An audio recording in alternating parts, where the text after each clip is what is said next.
Hi, and welcome to Untethered with Jen Liss, the podcast that's here to help you free yourself from the crap that's holding you back so you can claim the life you're meant to live. I'm your host, Jen, and in this episode, I am introducing the first in a series of practices to help you get untethered. Let's dive in.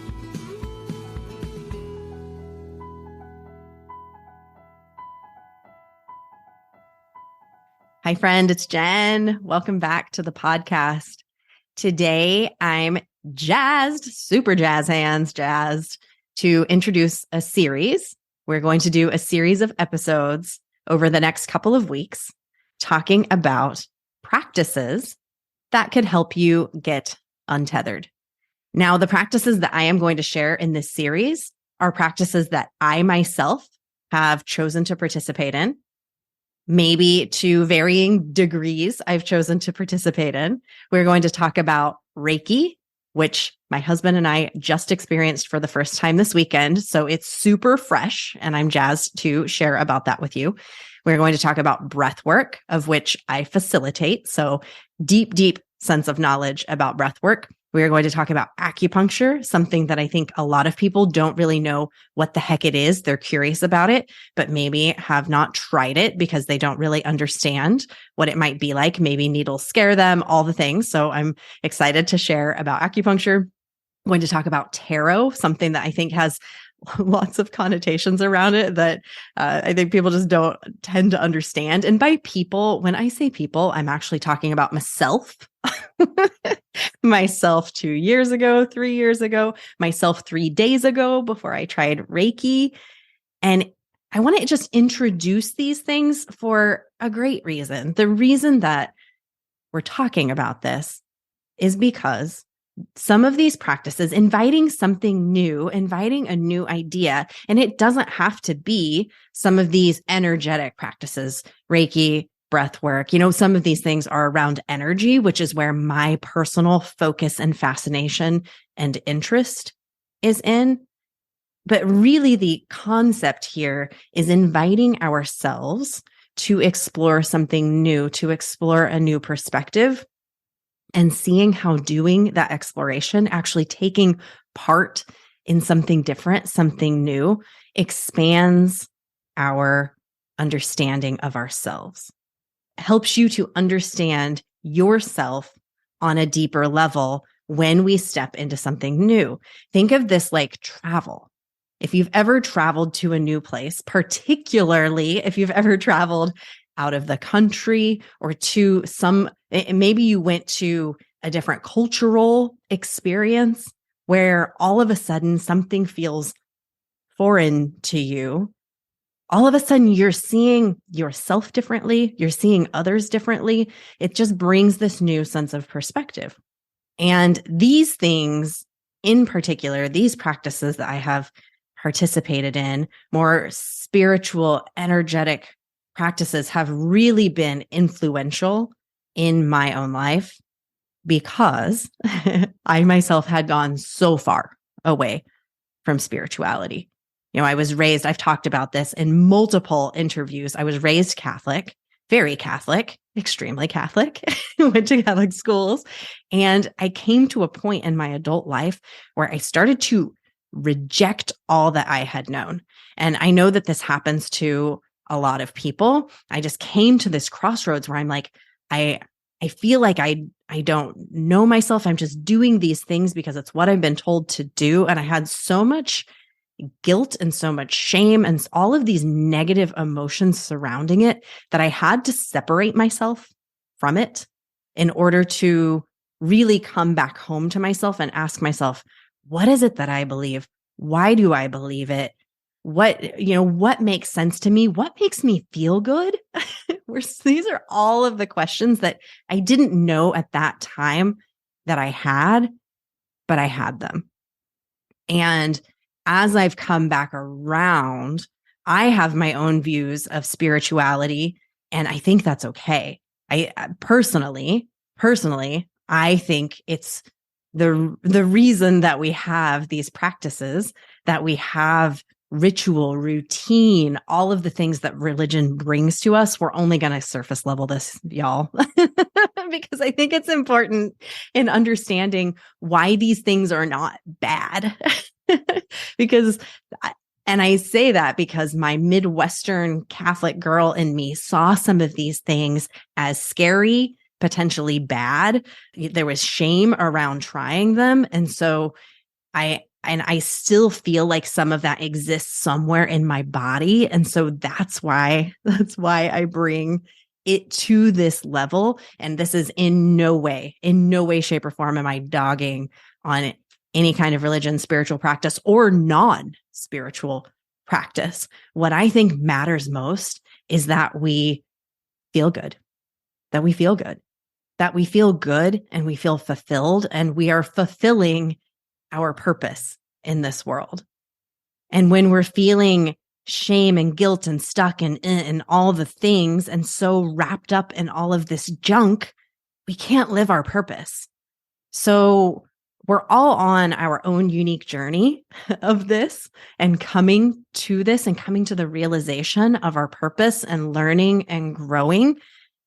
And it's so important that we step aside and look at, what are the things that really are fulfilling to me, that really are supportive to me? And some of these practices, particularly breathwork, when we get into that one, have really supported me in coming back home to myself. So we're going to do a little deep dive over the next couple of episodes on some of these. And I'm excited to tell you about this Reiki experience that my husband and I had this week. So I know a lot of my listeners and Instagram followers, I put up a survey saying, hey, have you done Reiki? If you've done Reiki, did you love Reiki? What has been your experience with it? And I was surprised because a lot of people have done it and loved it. And then nobody said that they hadn't done it. So either those people just didn't respond or they're like, that's weird. Like myself a couple of years ago would have said, not doing it. Or they just didn't care about this post at all. And they just like shimmied on their way, which is fine because things meet us when we're ready for them. I'm a firm believer of that as well. But there's a lot of people who have tried it and really feel like it is beneficial to them. So if you haven't heard of it, Reiki therapy, it was founded by a man in the 1920s, developed by him in Japan as a spiritual practice. So what Reiki does is it helps to make the vital energy that you have in your body flow more evenly throughout your body. Now, if you're a Reiki master and you're listening to this, you might have a better definition of it than what I have here, but that myself is how I understand it, because we have energy centers in the body. If you've heard of chakras, the chakras are energy centers that flow throughout your body. And the belief in Eastern medicine is that that flow, like we are best when it's all flowing, when you're flowing from source to the earth. So, from above to below, and it's flowing evenly through our bodies, but we can become blocked. And when those blocks happen, that's when we get stuck. That's when we have negative emotions. That's when we have pain, when we can have, problems with our health, when we can have problems with our relationships. All kinds of things can happen when that energetic flow gets stuck. So what Reiki does is it helps to guide the energy so that it flows. And you might have a little bit of a release that happens, or just it feels really yummy. I'm excited to tell you about my personal experience. But the practitioner they use gentle touch. So they'll place their hands above your body, maybe a little bit of actual touch on your body to guide that energy in a way that promotes balance and healing in your body, in your energetic field. So when we think about this, let's go to the base level of energy. You are made of energy. Every single thing on this planet is made of energy. The atom itself is made of energy. And I know we've talked very lightly about this, but it really, really matters because you are energy. You are. We are all just balls of energy. And so having it flow, I personally believe that having that energy flowing through our body, we are aligned when it is flowing evenly. And so I myself didn't really fully realize that this was what Reiki was. I heard the word, sounds very like woo woo to me. But I had the opportunity this weekend to try it. And I had been Reiki curious for a while, I'll be honest, but there was that side of me that was like, that's weird. And so I didn't allow myself to try it. And I say that not because it is weird, because it's actually not weird at all. It's definitely not weird. But I think that there can be this belief that things are, because something that's foreign to us is weird, right? You've never tried it before. And so it can feel weird. So I want to normalize it more than anything, some of these things, because they can be so supportive. And so that's why I want to walk you through the experience that I myself and my husband, Joey, has given me permission to share a little bit of his experience as well with our Reiki experience. So, when I was at a get together of people who were getting their certifications, so they needed somebody to work on, quote unquote. So I hop up on the table. Normally, when you get Reiki, it's with one practitioner. Well, at one point I had 4 practitioners working on me at the same time. So this was a really cool, fun experience. But I have to tell you, as soon as I sat down or I laid down, a practitioner is up above my head and she says to me, you might start to feel a little bit of like a sensation of your energy moving in your body. And I was like, oh, girl, I was already feeling that before you said anything. I'm not kidding. I was feeling this like very lovely swirl of energy moving through my body. And it was like warm. And the way I described it to them, I was like, it's yummy. Like it just feels really yummy. And it's like there's just some kind of movement. And as they moved down my body, so what they did is you start at the top and you work your way down. And so they were moving through my energy centers and clearing anything. And there's like some symbols that they use. If you're a Reiki 2 level, you can use these symbols that helps to, I believe, release things or balance. I'm not going to pretend to fully know. As I mentioned, this is the perspective of a noob coming at it. And it felt really good.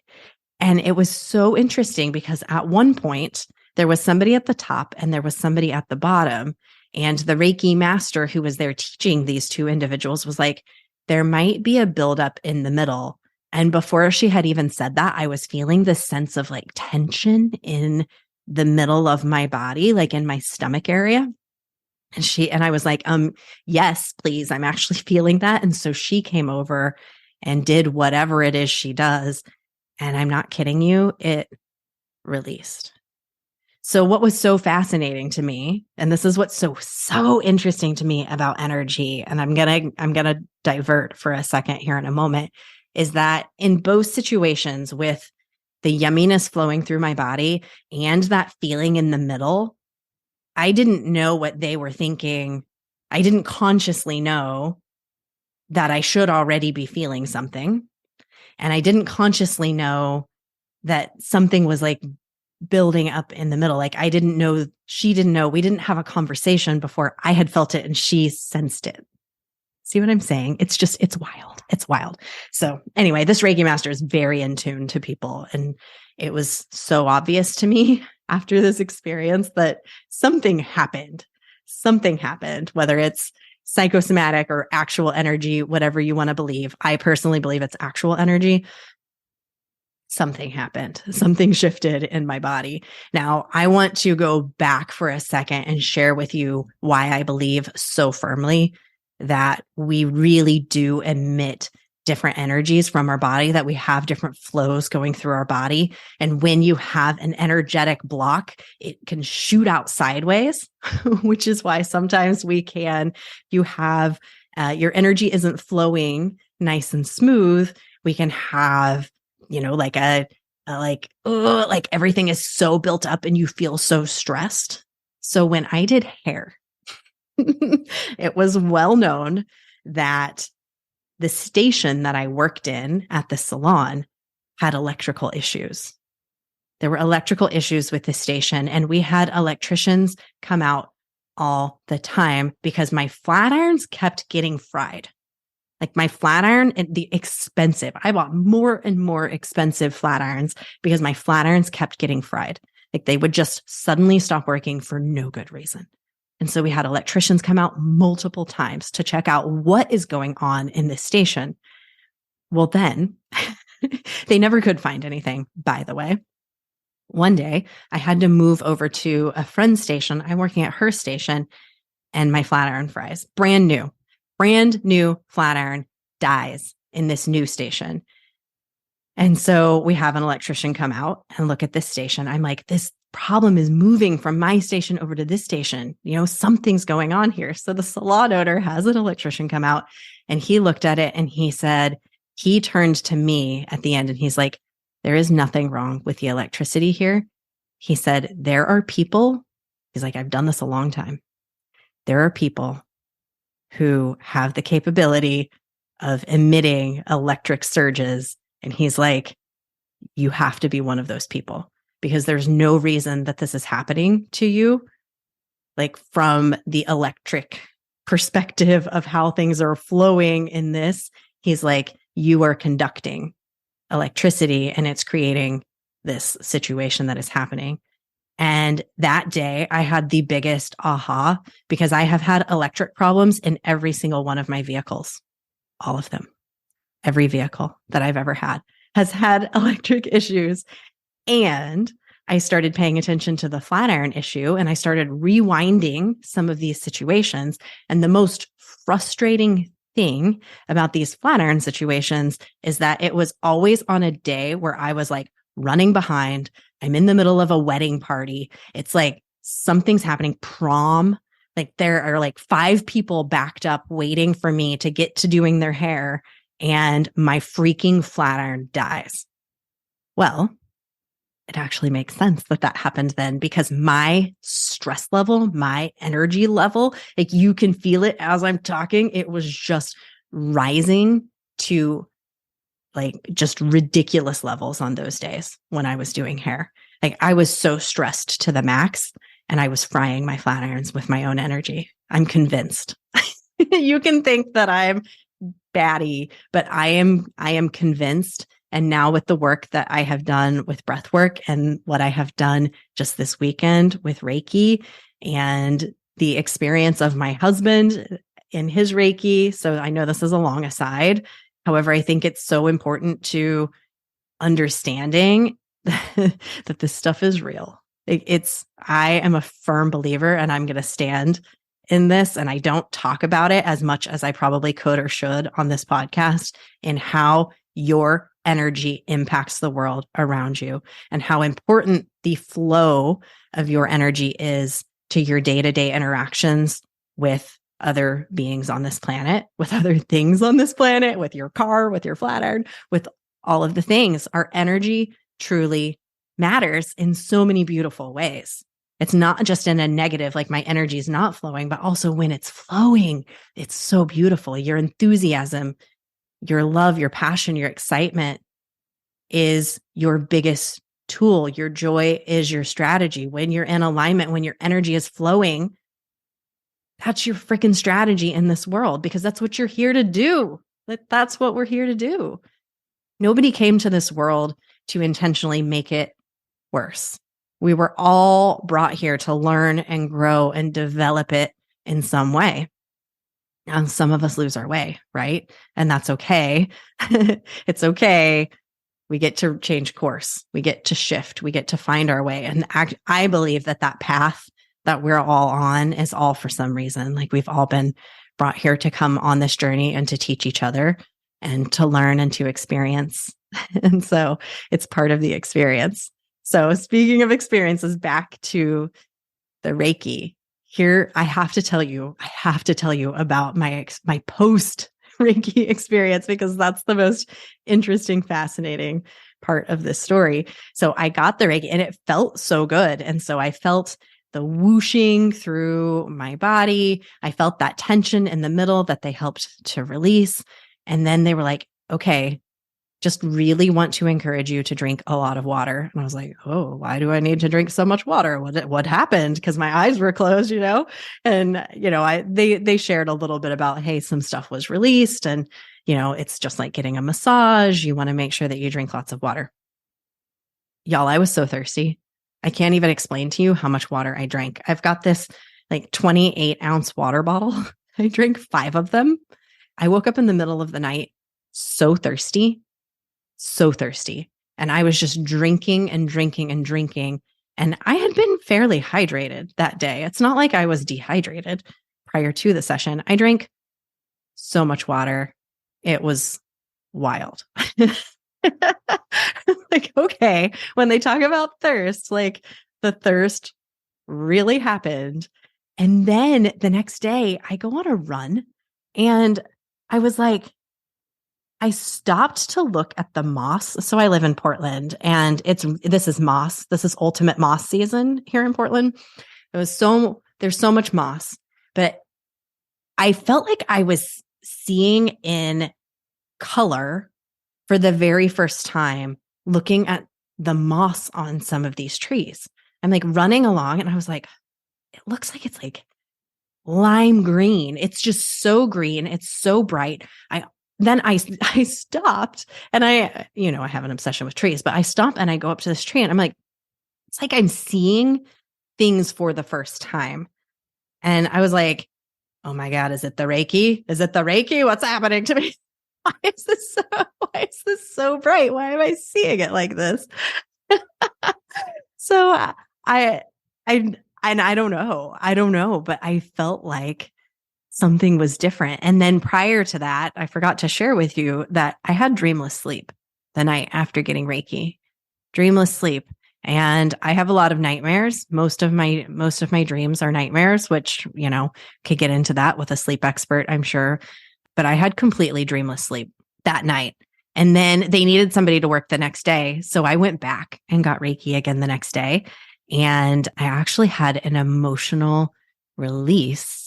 That the Reiki master said was heartbreak. And it was really wild because she was like, it's okay to let it go. And I was thinking to myself, like, there's nothing to let go. Like my conscious brain was like, there's nothing to let go. I don't know what she's talking about. And then all of a sudden, I just started sobbing, like tears, like big crocodile tears just started coming out of me. And she was like, it's okay to let it go. And it just like, I just cried there on the table. That didn't happen the first day, but it did happen on my second session. And they said that's so normal that sometimes there's something that's like ready to move. And I believe about this in breathwork too. Sometimes it's just ready to move. And that day it was ready to move. And then that night, so I got Reiki 2 nights in a row and I had dreamless sleep both nights, completely dreamless sleep. Just really woke up very refreshed. And I don't normally wake up that way. And then I did not have Reiki the next day and I did have dreams again. So that's kind of interesting. And then my husband went and got Reiki on the final day. I was like, hey, if you want a guy, Joey might be willing. And so Joey came and he got it too. And I love reporting on his experience as well, because his knowledge he does have some belief in energy, and I'm not going to speak for him, but he didn't really have any knowledge. We're like 2 minutes from the place and he's like, what is this that I'm getting anyway? Like, what is this? So his knowledge was minimal, even compared to mine, which was still minimal. And he didn't feel things to the extent that I felt things, but he did have this heightened sense of awareness about himself and his own energy, kind of some drop-ins that were like, he is I always thought he was like this very heart centered, energetic person. And we realized that he's very air centered, and he actually has this ability to help cleanse people's energy and to help shift them into a positive energy. And it was funny when the practitioners touched him, they all went, oh, because he actually has, they didn't know him from Job. Like, his name is Joey, but they didn't know him at all. either of these people. But when they touched him, they felt how positive his energy is. And I do believe he is one of those beings who has come to the world to help shift people out of their negative and into positive, because he is just such a positive light person. So I thought that was super cool. And then he also had the thirst. The thirst. He usually has dreamless sleep, so we can't compare there. But he did have that same intense thirst that I had. So interesting. Would love to hear your experiences with Reiki. If you're listening on Spotify, you can reply right in there's like a Q&A that you can reply to, or you can send me an email, hello@jenless.com, or connect with me on Instagram @untetheredjen. I would love to hear. If maybe you're a Reiki practitioner, maybe you've received it, maybe you've been Reiki curious. I would love to hear, what are your questions? What are your comments? And then before the next episode, if we receive any, I will share some of those before the episode on Thursday. So no interviews, by the way, the next couple of weeks. We are going to be doing some of these fun little, it's kind of a deep dive, but also just sharing my perspective and my experiences with some of these practices, helping to maybe normalize some of these things that it's like, maybe we want to try them, and maybe we've been interested, but something's holding us back, because I personally believe that there's so much benefit to be gained and so much untethering that we can do. I mean, just trying something that feels a little bit odd, and maybe it's not Reiki, maybe it's something else. I hope that this series of diving into untethered practices will help you to maybe invite something new into your life, and might help you to reflect even on yourself. Like, what's your own energy? Do you think that there could be any energetic blocks for you? Like, what could be going on in your body? When we talk about breath work, I'm going to dive a little deeper into some of the energetic states that you can go into. And so I just hope that there's an opportunity to reflect for yourself, because I do hear a lot of questions when it comes to breath work, when it comes to taro, because I have been a taro user for a long time, actually, for my own personal practices. So I'm so excited to share some of these things with you and to hear your feedback and your comments. So come along for the next few episodes. We're going to dive into some of these fun practices, and I just can't wait to share with you. Thank you so much for listening. I hope you enjoyed this episode. If you did, and you haven't left a review yet of Untethered with Jen Liss on Spotify, on Apple Podcasts, wherever it is you listen, if you're able to leave a review on that platform, please do. Leaving a review really helps this podcast get in front of more and more people. Another thing you can do is take a little screenshot of this episode and share it on social media, share it with a friend. I would love that so much. I will always reshare if you tag me. Thank you so much for listening. Again, you just keep shining your magical unicorn light out there for all to see. I'll see you next time. Bye.